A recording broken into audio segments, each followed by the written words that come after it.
Everyone. आज गणेश पूजा मो तरफ समस्त को हैप्पी गणेश चतुर्थी। हम कह दियो हैप्पी गणेश पूजा। हैप्पी गणेश पूजा।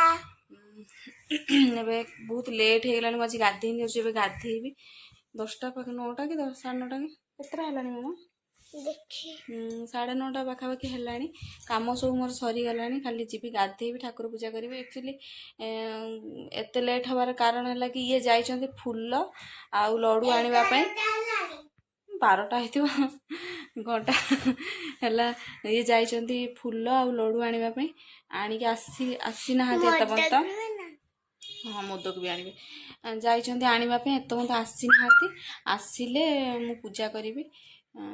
से छोट मोट आउ जहाँ कम थिला घर सब कम सारी देछि। खाली मु जाउछ एबे गाधेबी। से एबे जस्ट 20-25 मिनिट हला जाइछन्ती। परिबा भी घरे किछि नथिला। परिबा आनिबे आउ फूल आनिबे आउ ठाकुरଙ୍କ ପାଇଁ लड्डू जहाँ मोदक फोदक जदि मिलिबो आनिके आसिबे। मु पूजा करिवि। गाधेवा ପାଇଁ पळांती जे किंतु मु गेटटा घरे कई नाहांती माने ये जाइछन्ती तो मु जदि ताला पकेती गाधेवा को जीवी से आसीबे। सेति पे जाई पारुनी। आउ से जत संगे संगे तळ गले जदि मु सेतळु को जाई थांती ताले एतळु को मोर काम माने गाधे की मासर थांती।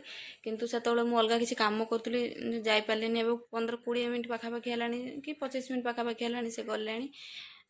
देखे तांको फोन करे तांको आउ टिके टाइम लागिवो ताले मु जाई कि गाधे की मामा गाधे के आसी जीवी। कोनटा साउंड देके आसु जे हौ ताले मु आपण मन सहित आ टिके पर कथा होची। आज आपण को घरे कोन सब स्पेशल बना आइची मते निश्चिंत कमेंट सेक्शन में जणेबे।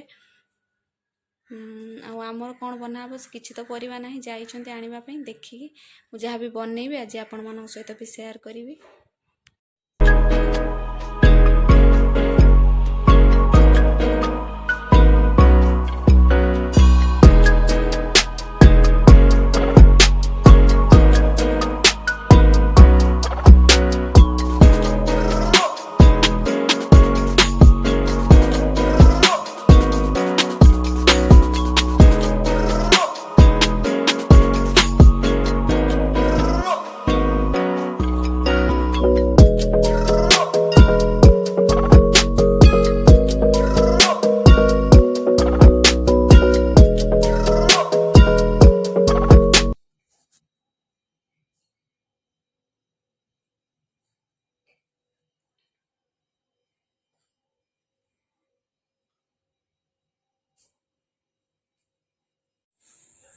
मोर रोषे आरंभ कर सारे।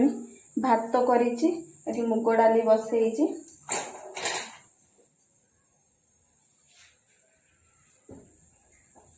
मामा देखिया कौन करवा से परिबा तो एमती किछि जन्ही आउ सजना छुई आउ कौन आनछन्ती कुंदूरी एमती टाइप रो परिबा आनछन्ती। कौन करिबि जानि पामि। सिटी आसीगला कौन करिबि जानि पारुनी। देखिया कौन करिया।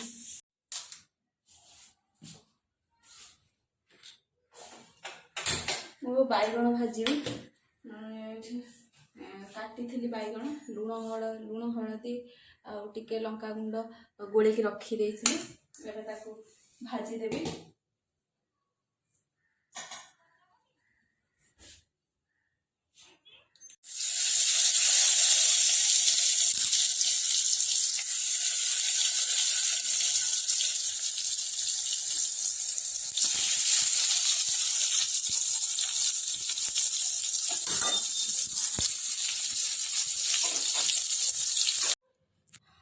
आज लंच बैगन भजा पनीर चिल्ली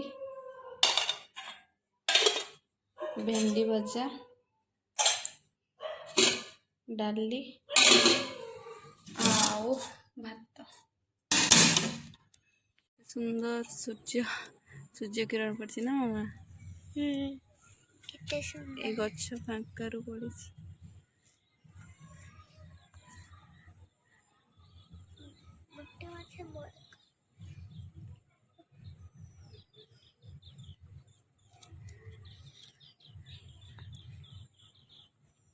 एवरीवन ଏବେ ସନ୍ଧ୍ୟା 5ଟା 5:30 ହେଇଗଲାଣି। ମୁଁ ଛାତ ଉପରକୁ ଟିକେ ଆସିଛି, ବସିଛି। ଅଣ୍ଟା ପେନ୍ କରୁଛି, ବେଶୀ ସମୟ ଠିଆ ବି ହେଇପାରୁନି, ସେଥିପାଇଁ ମୁଁ ଏଇଠି ବସିଛି। ସେ ଖେଳୁଛି।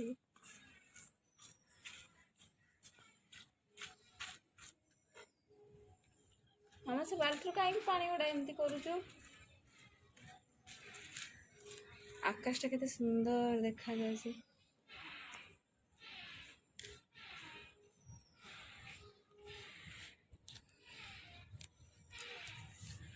ଆଉ ଆଜି ଆପଣମାନଙ୍କର ଗଣେଶ ପୂଜା କେମିତି ଗଲା ମୋତେ କମେଣ୍ଟ ସେକ୍ସନରେ ଜଣେଇବେ। ଏଇଠି ଗୋଟେ ମୋର ପୁଣି ଗୋଟେ ଏଇଠି ହେଇଛି। କ'ଣ ପାଇଁ ଏମିତି ହେଉଛି ଏତେ ସାରା?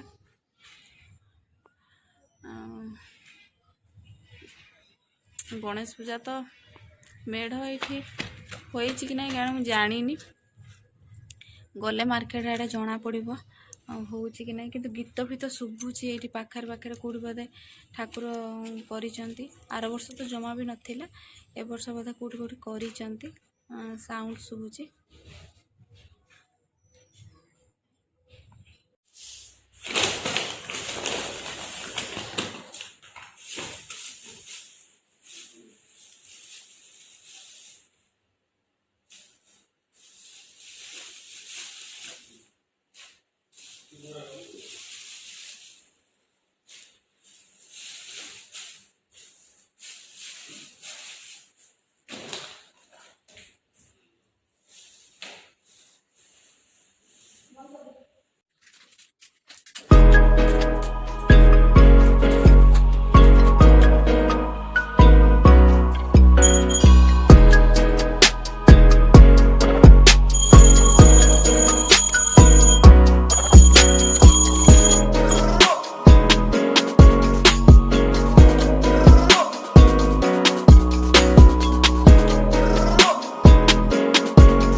ସନ୍ଧ୍ୟା ଆଳତି କରୁଥିଲି, କରିସାରିଲିଣି ଠାକୁରଙ୍କୁ। ତାଙ୍କ ଧୂପ ଦୀପ ଏଇଠି ଦୀପ ଲଗେଇଛି, ଏଠି ଧୂପ ଲଗେଇଛି। କେତେ ସୁନ୍ଦର ଦେଖାଯାଉଛନ୍ତି। ମୋ ତରଫରୁ ସମସ୍ତଙ୍କୁ ଆଉ ଥରେ ହାପି ଗଣେଶ ଚତୁର୍ଥୀ।